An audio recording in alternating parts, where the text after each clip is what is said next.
If there was ever an award for the strangest billionaire alive, it would go straight to Chief Larry. Not because he had 10 cars parked in one garage, or because he flew to London just to eat suya and return the same night. No, Chief Larry's specialty was disguise. He was the billionaire that nobody truly knew. People knew his name, yes. They whispered about his wealth, sure. But his face? That one was a mystery wrapped in another mystery. At one company, he would show up as the cleaner, pushing mop and bucket through the marble halls like a professional janitor. He'd crack jokes with senior staff, call them Oga and Madam, and sometimes even share meat pies with them in the break room. These same staff would laugh and mock the cleaner behind his back, only for some of them to find their names on the promotion list the next week, while others were suddenly free to pursue other opportunities, also known as fired. Another time, he appeared at his own company's job interviews as a struggling job seeker.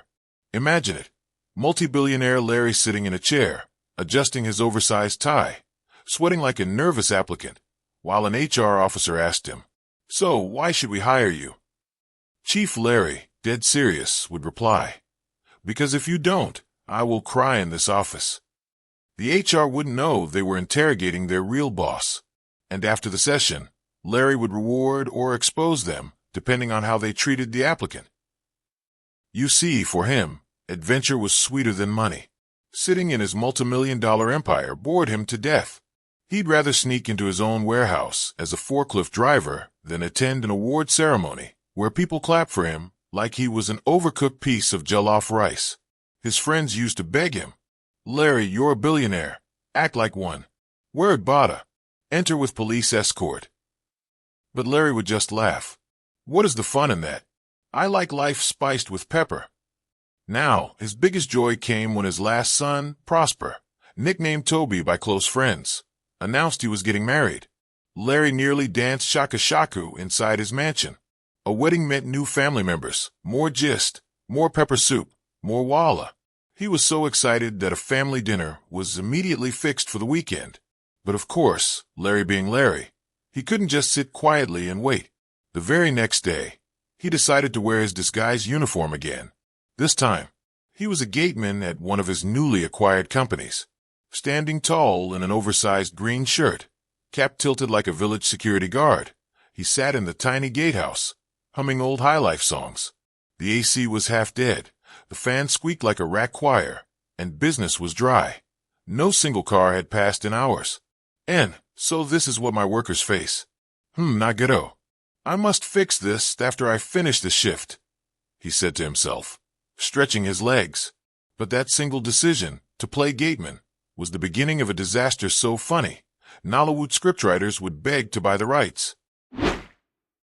Chief Larry had worn many disguises in his adventurous life, cleaner, driver, applicant, but nothing prepared him for the humiliation that was about to enter his CV under the title, Gateman of Doom. The day was hot. Lego's sun was frying heads like Accra on Saturday morning. He sat inside the shiny new gatehouse of his recently acquired company, proudly disguised in his green uniform, humming Sweet Mother under his breath. The AC was trying its best, but you know those ACs that blow more noise than air? That was the situation. Then came the problem, nature's call. Not a gentle knock-knock kind of call, oh, this was urgent. The beans from last night's dinner had staged a military coup inside his belly. Chief Larry shifted in his chair, crossing his legs like a schoolboy during assembly. Let me quickly ease myself, he muttered, standing up like a thief sneaking away. He dashed into the staff restroom, 3 minutes sharp, Guinness World Record timing. When he returned, adjusting his cap, he was greeted not by peace, but by war. Right in front of him stood a lady in a blazing red car, face twisted in disgust, as if she had just seen a cockroach in her jollof rice. Before he could even say, "Good afternoon, ma," PAA.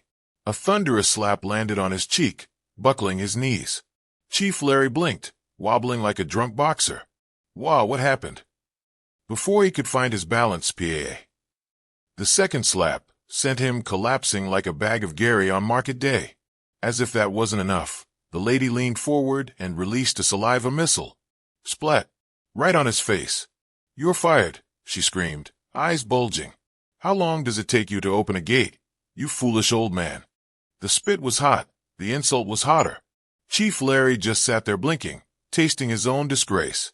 The red car zoomed past him with the elegance of victory. He didn't even get a proper look at the ambusher, just enough to see high heels stomping the accelerator. Within minutes, the real security guards rushed over. But instead of recognizing him, they made matters worse. "Oga, you can't sit here. Who employed you, SEF? Pack your load and go." They bundled him out of the gatehouse, like a thief caught stealing puff-puff. Chief Larry staggered down the street, wiping his face with his sleeve. He muttered under his breath, "So this is how they're treating me in my own company? Imagine. Me, Billionaire Larry, receiving double slaps plus spit package. Nah beans." He tried to console himself. At least it was just one slap, okay two slaps, and a spit. Ah, God punish beans. As he limped home, he had no idea that this mysterious slapper was not just any staff member. No. This woman was about to sit in his living room the very next day, introduced as his darling future daughter-in-law. And that was how one man's bladder problem became a family disaster in the making. The very next evening, Chief Larry transformed. Yesterday, he was a spit-stained gateman. Today, he was back in billionaire mode, a body sharp enough to cut yam, wristwatch blinking like traffic light, shoes shining like mirror. If you stood too close, you could probably see your whole family tree in those shoes. He sat at the long dining table of his mansion, golden chandelier hanging above like the crown of destiny. Mrs. Larry, the Iron Lady of the house, sat beside him, her wrapper tied tight, eyes scanning everything like a CCTV camera. She was the kind of woman who could silence a whole room just by adjusting her glasses. Soon Prosper, or Toby, depending on who remembered his baptismal name, bounced in with a grin wide enough to rent out for billboards. On his arm was Sandra, elegant, beautiful, looking like a magazine cover. For a split second, Chief Larry's heart skipped. He blinked once, then twice, then a third time just to confirm. It was her, the slapper, the spitter, the WWE champion of the gatehouse. But tonight she was smiling, voice soft like butter, greeting politely. "Good evening, sir. Good evening, ma." Chief Larry forced a smile, teeth clenched so tight you could have mistaken him for a crocodile. "Evening, my dear. Please have a seat." The meal began. Jollof rice steaming, grilled chicken shining with oil, fried plantain arranged like golden medals. Sandra laughed softly, cracked little jokes, even complimented the chef. She looked like the dream daughter-in-law any parent would want. But all Larry saw was her hand flying in slow motion. Pa! And the spit missile replaying in his head like Premier League highlights. Every time she raised her hand to pick cutlery, Larry flinched. When she leaned forward to sip juice, he shifted his chair back, just in case. Mrs. Larry, sharp as ever, noticed her husband's odd movements. She whispered, "Why are you sitting like somebody is pointing juju at you?" Nothing, Larry muttered, dabbing his forehead with his napkin. Prosper, oblivious, was busy talking about how amazing Sandra was. "Dad, she's smart, hard-working, and runs one of your new branches so efficiently. Honestly, you'll love her more when you see her at work." Larry almost choked on his chicken bone. Work. Yes, he had seen her at work, firsthand, literally firsthand across his face. Still, he kept his cool. He even laughed at her jokes, though inside his chest was a drum set playing confusion. The dinner ended smoothly, with Prosper glowing in pride. Sandra waved politely, promising to return soon. But the moment the door closed behind them, Larry exhaled so loudly it echoed in the dining hall. He turned to his wife and muttered, "If only you knew what that girl did yesterday." Mrs. Larry raised an eyebrow. "What did she do?" Larry looked at the ceiling, sighed, and whispered, "You'll soon see." And like that, the game officially began. Billionaire versus Slapper. Future father-in-law versus future daughter-in-law. The stage was set for a showdown no family was ready for. That night, Chief Larry sat in his study like a detective in a Nollywood crime film. His Igbada had been abandoned on the couch, glasses hanging low on his nose, and his laptop glowing in front of him. On the desk were piles of staff files from his newly acquired company. As usual, Larry was on his favorite adventure, background checks. He always said, "You don't know people until you see how they treat the gateman." Oh, the irony. One by one, he flipped through employee profiles. Accountants, clerks, cleaners. Then his eyes froze. Sandra.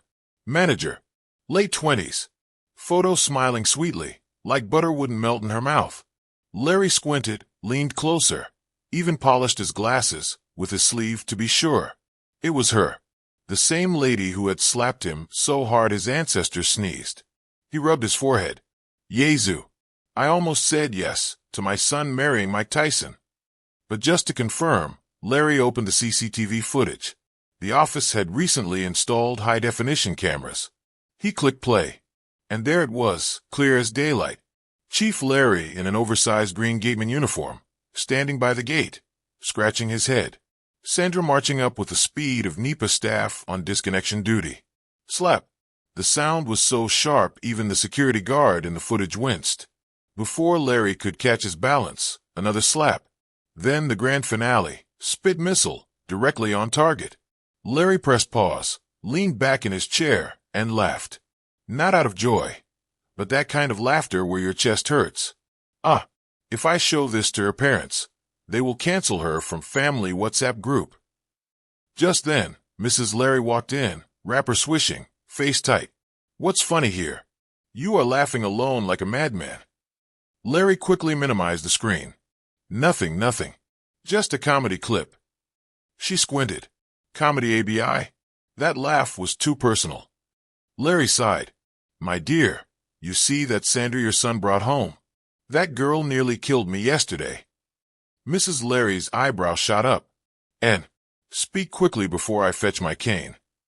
So Larry replayed the footage. The slaps echoed through the room like drum beats.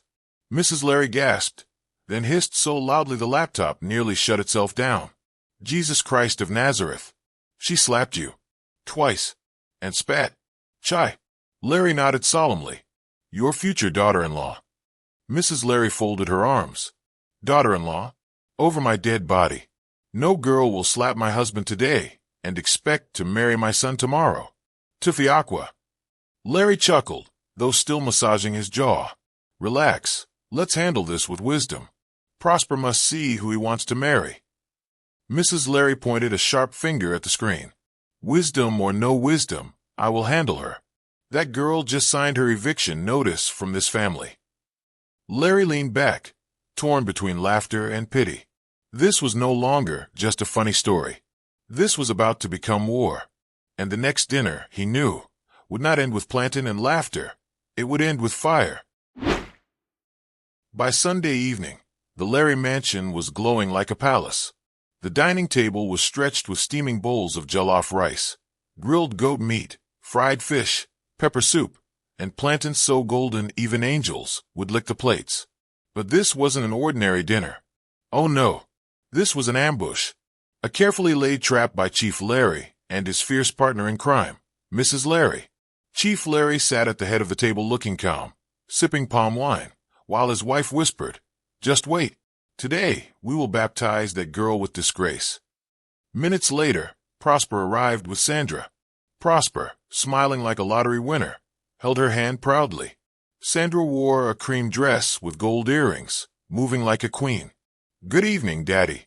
Mummy, she greeted with a respectful bow.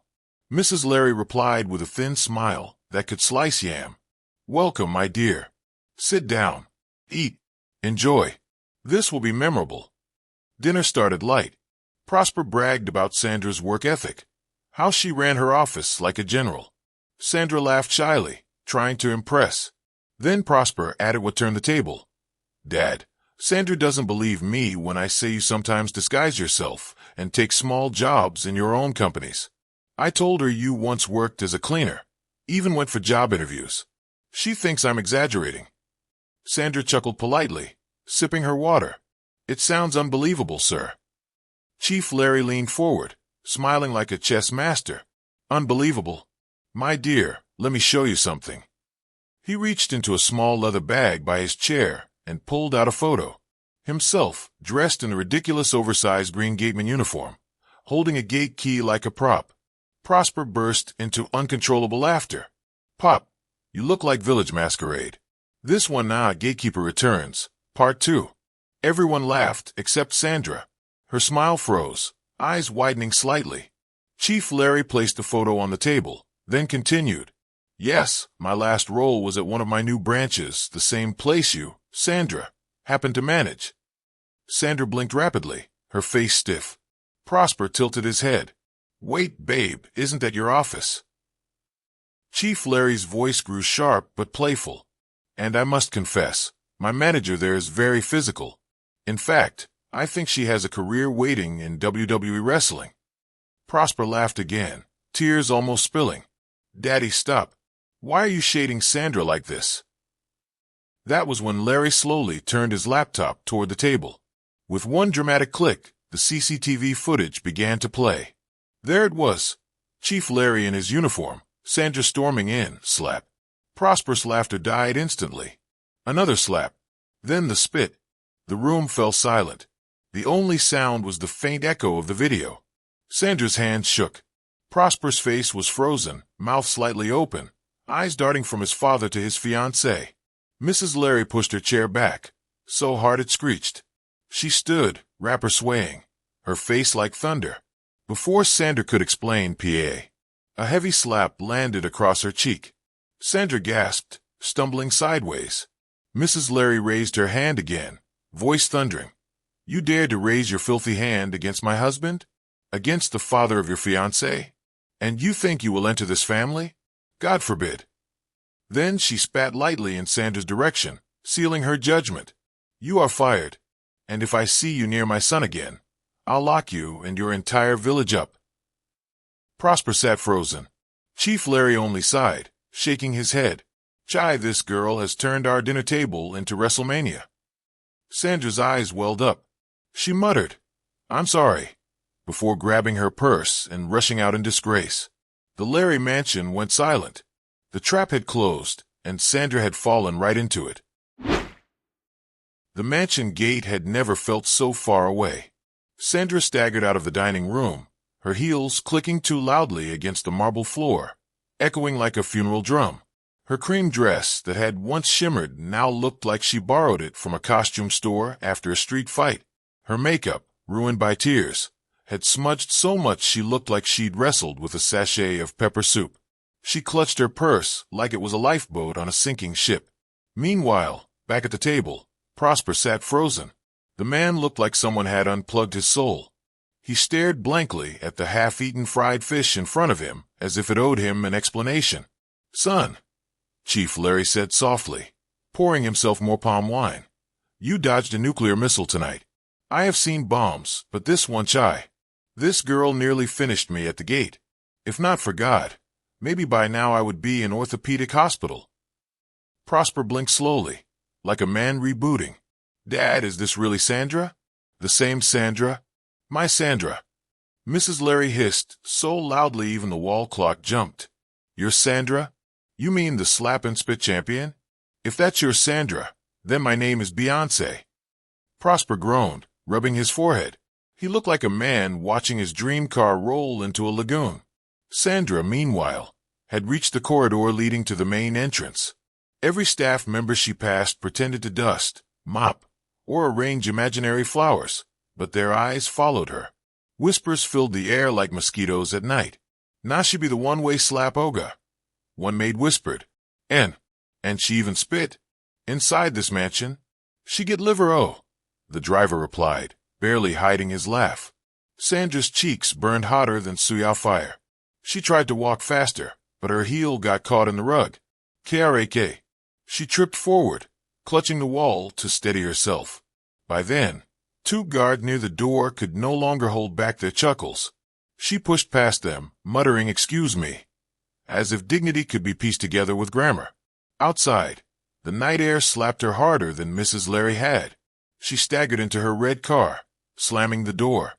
As she tried to start the engine, her hand shook so badly, she accidentally honked the horn twice. P.A.P. Pop. The sound echoed across the quiet street, like a shame announcement.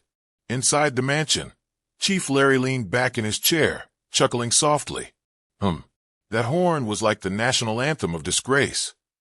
Mrs. Larry adjusted her wrapper and added sharply, "If that girl dares show her face here again, I will personally escort her to Kirikiri prison.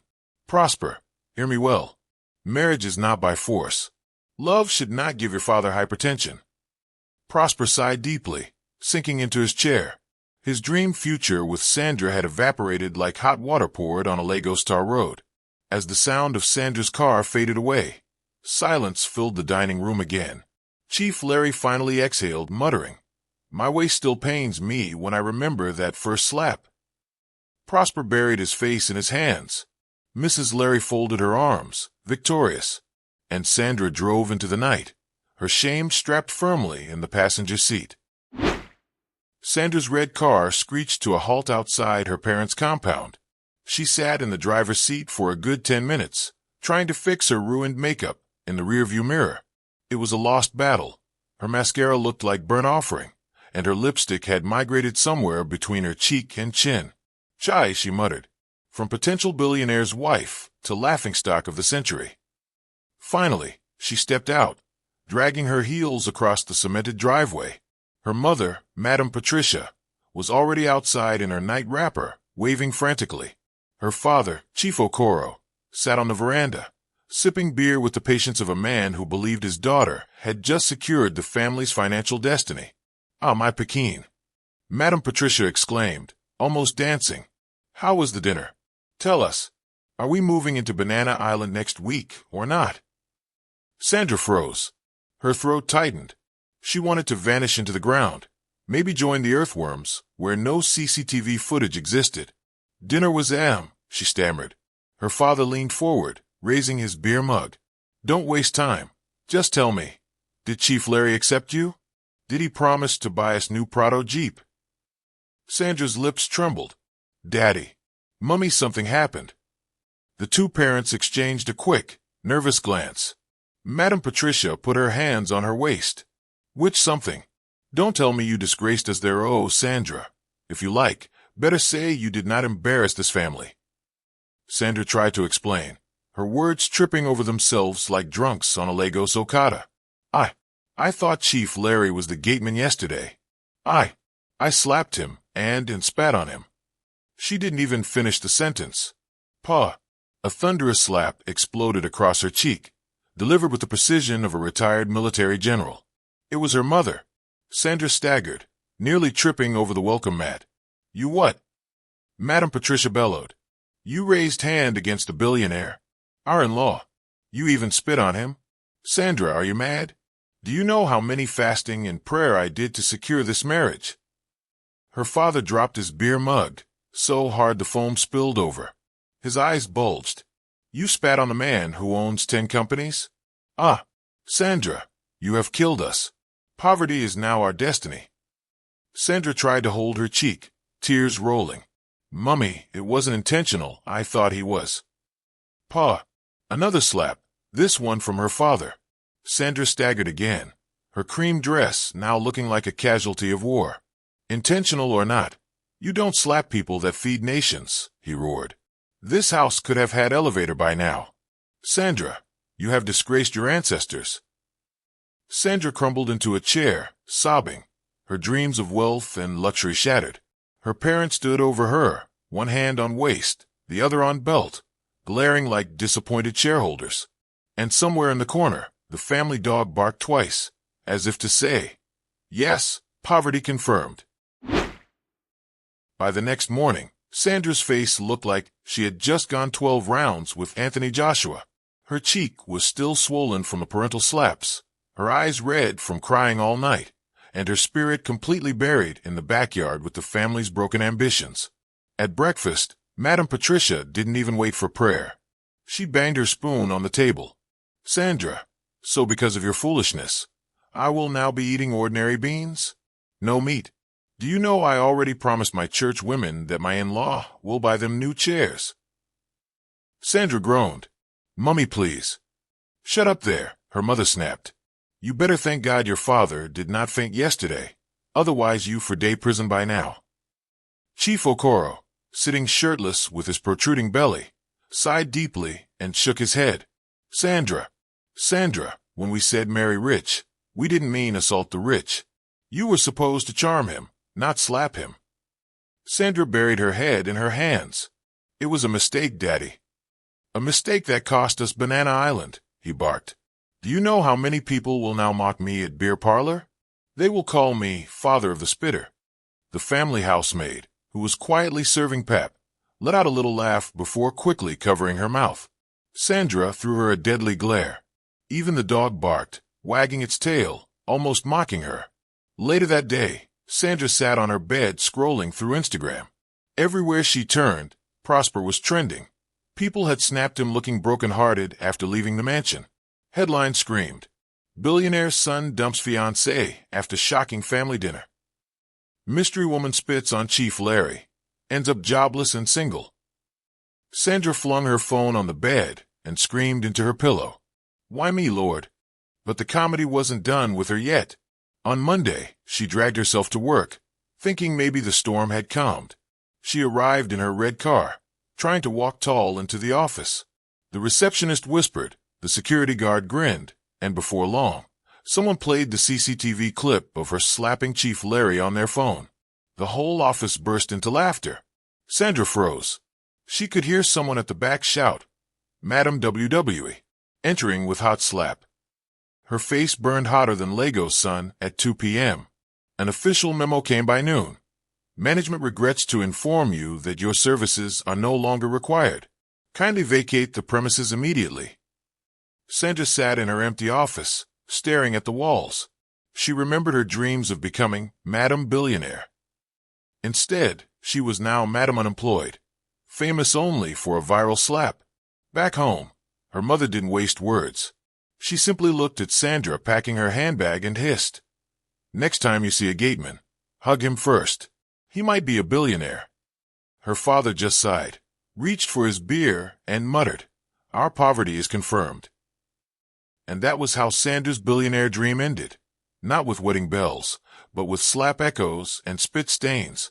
The end. I hope you've enjoyed your time here. If you have not subscribed, you may not see us again. Please do not forget to subscribe now, and most importantly, don't behave like Sandra. Thank you.